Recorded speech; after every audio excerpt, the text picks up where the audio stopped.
You know what? Game of Thrones isn't exactly relevant anymore now that I've waited so long. So what's pushing it off for another video? Uh, I came across this thing on the internet recently that just kind of highlights the disconnect between what a business thinks is good for it and what's actually good for it. Like a disconnect between them and the fans.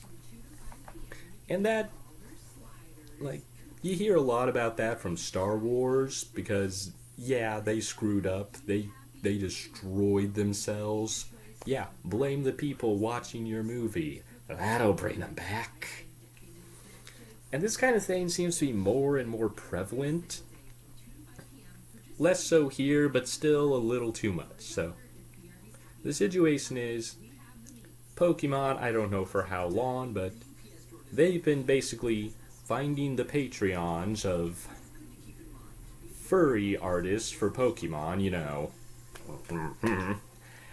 and just shutting it down completely. Now, they do have the complete right to do this. This is technically an infringement on copyright law.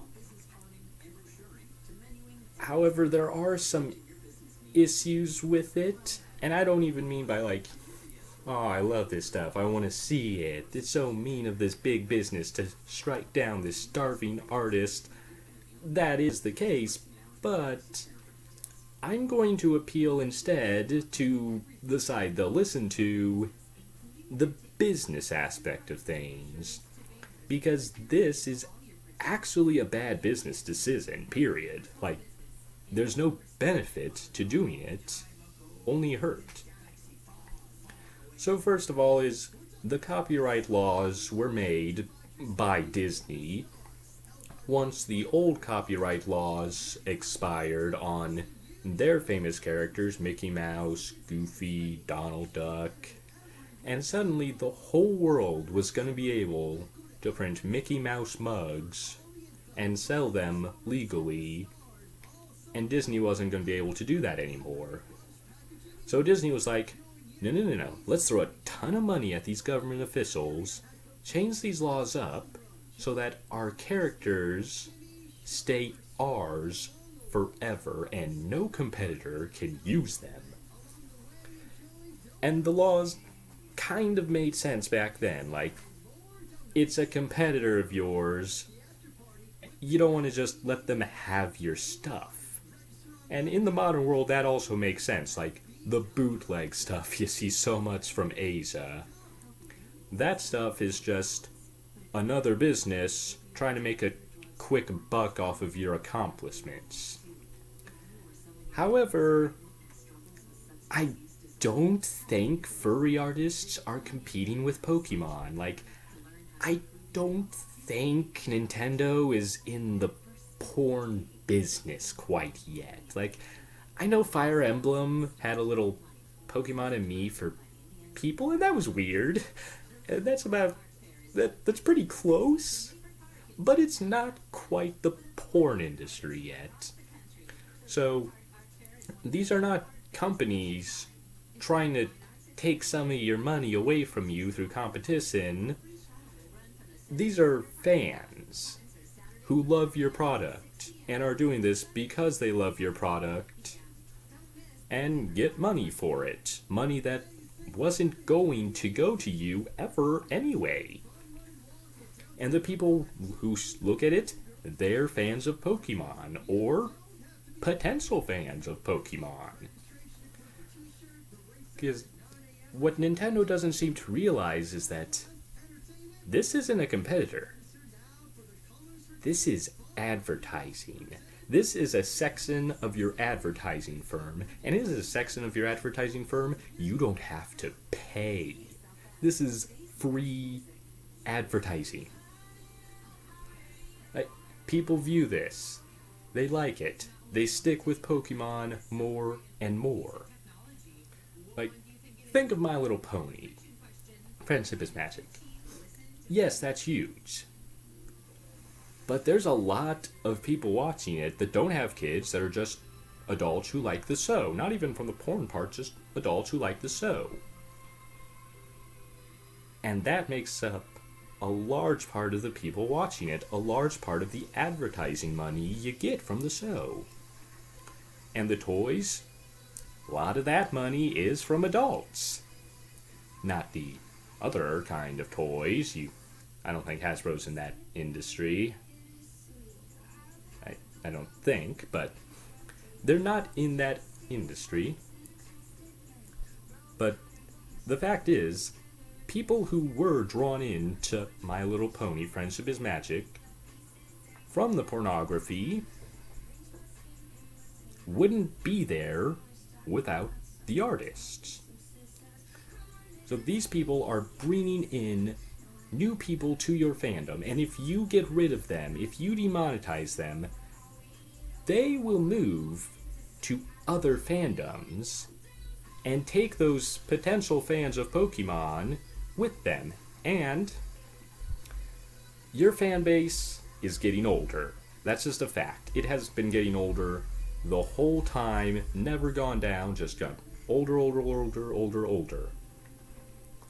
And being a furry is becoming more and more socially acceptable. For better or worse, but that's an argument for another day. So, you get more people interested in this stuff. And if they aren't seeing the Pokemon, they're seeing other franchises, other fandoms. Like, imagine a competitor for Pokemon popped up, say Yokai Watch. I know that's dying already, as every person with a brain expected it to, but imagine if they could keep themselves around longer, or even surpass you, just because of porn. Wouldn't that be sad? Like, well, our fans, our older fans, yeah, we get the older fans. Hey, Pokemon fans, you want to see the porn of magical creature thingies? We got it. They don't. We do. And that's not a large sweeping thing. Like, that's not something you're going to advertise, but it's what's going to happen.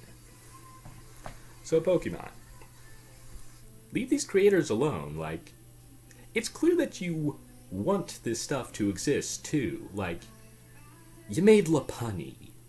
And every generation after, there's been that Pokemon where it's like, you know what you're doing. Like, from Alola, there was Salazzle, whose pheromones attract males and even affect male trainers to form, and I quote the Pokédex, a reverse harem.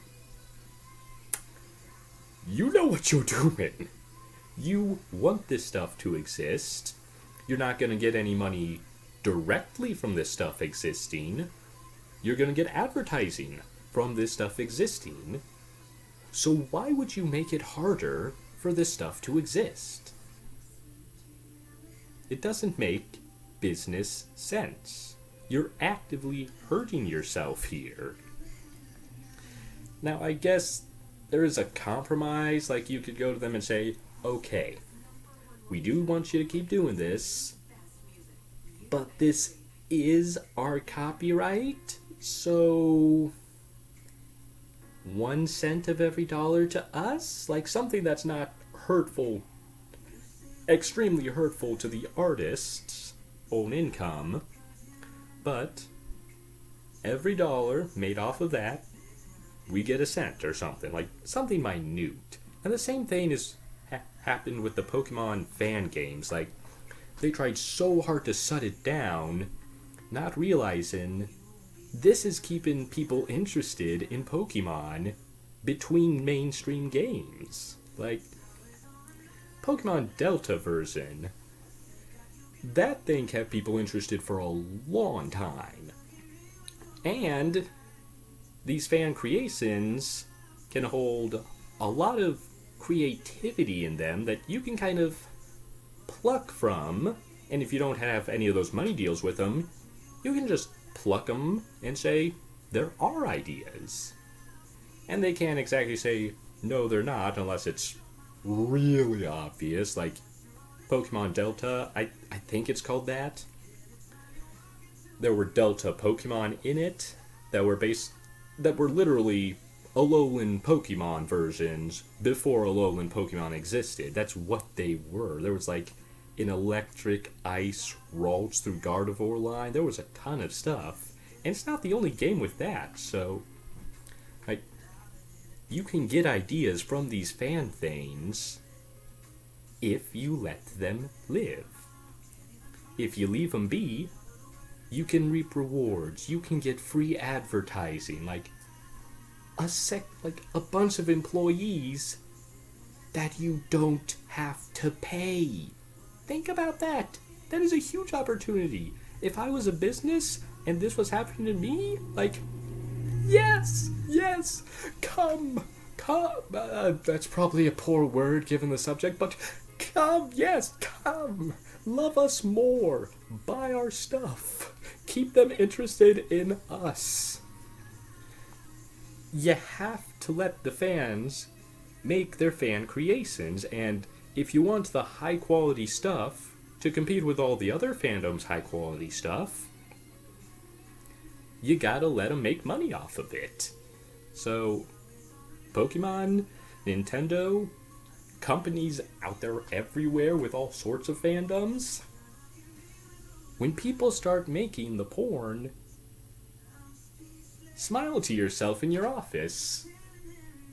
Preferably while you're alone, otherwise that's kind of weird, but smile in your office, whether you get an erection or not.